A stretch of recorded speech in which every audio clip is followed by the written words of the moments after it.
नमस्कार दोस्तों, ये अपडेट निकल कर आ रहा है भारत की जो फार्मा मैन्युफैक्चरिंग कंपनी है जो भारत में दवाइयाँ बनाती हैं उनसे। दोस्तों, अभी जो आपको पता है कि भारत दुनिया में मात्र एक ऐसा देश है जो दवाइयों को वर्ल्ड लेवल पर एक्सपोर्ट करता है। जैसे चाइना इलेक्ट्रॉनिक सामान के लिए जाना जाता है, वैसे ही भारत दवाइयों के लिए जाना जाता है। वर्ल्ड पावर अगर देखें दवाइयों में तो वर्ल्ड पावर कहना गलत नहीं होगा दोस्तों। अगर दुनिया में सबसे ज़्यादा दवाई जाती हैं तो भारत की जाती है। अभी WHO की तरफ से एक न्यूज़ आई थी कि जो भारत की कंपनियां हैं जो फार्मास्यूटिकल बनाती हैं वो सही नियम कायदे से दवाइयां नहीं बनाती। इसके ऊपर विदेशों से भारत के ऊपर सवाल खड़े किए, भारत की जो फार्मास्यूटिकल कंपनी है उनके ऊपर सवाल खड़े किए गए। तो इससे क्या है दोस्तों, हमारे देश की एक इमेज कहीं ना कहीं खराब होती है।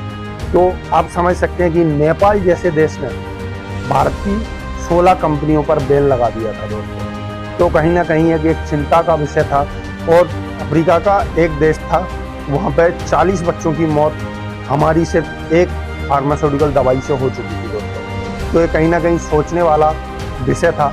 उस समय मोदी जी ने इस चीज़ पर कोई एक्शन नहीं लिया था, मगर अभी जो मोदी जी गवर्नमेंट ने उस पर बहुत बड़ा एक्शन लिया है। जो भी इंडिया में जो कंपनी दवाई बनाती है या बनाकर विदेशों में एक्सपोर्ट करती है तो उसे पहले भारत की लैब में उस चीज़ की जांच करानी पड़ेगी, उसके बाद में वो दवाइयों को बेच सकते हैं। दोस्तों, ये खबर एक बहुत बड़ी खबर थी, क्योंकि जब भारत सरकार ने अपनी इंडिया की कंपनियों पर रेड डाला तो ये सच में पता चला था कि जो कंपनी है वो नियम कायदे कानून का पालन नहीं करते।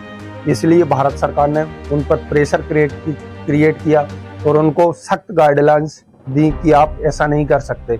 और जो भी आप दवाई बनाओगे या इसे विदेशों में एक्सपोर्ट करोगे या भारत में ही बेचोगे तो उससे पहले आप जो भी दवाई बनाएं उसका सरकारी लैब से जांच करा लें।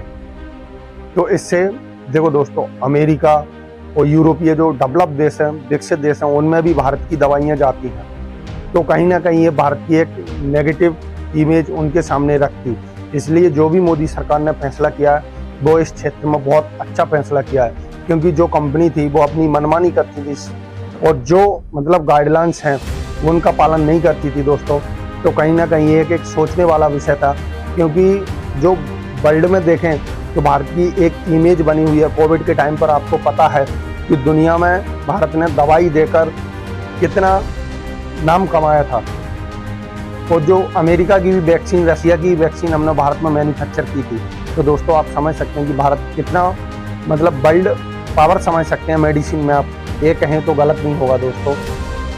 जो दवाइयाँ जाती हैं अगर उससे कहीं विदेश में मौत होती है दोस्तों, ये हमारे लिए या हमारे देश के लिए बहुत दुखद घटना है। अब जो भी कंपनी देश में या विदेश में मेडिसिन को एक्सपोर्ट करेगी उसे भारत की लैब से तो टेस्ट कराना ही होगा, मगर जो एक्सपोर्ट के लिए जाएगी तो उससे पहले भी उसका एक भी, जैसे 10 पार्सल जा रहे हैं तो उसमें से कोई सा भी पार्सल की चेकिंग वहाँ पर हो सकती है गवर्नमेंट के द्वारा।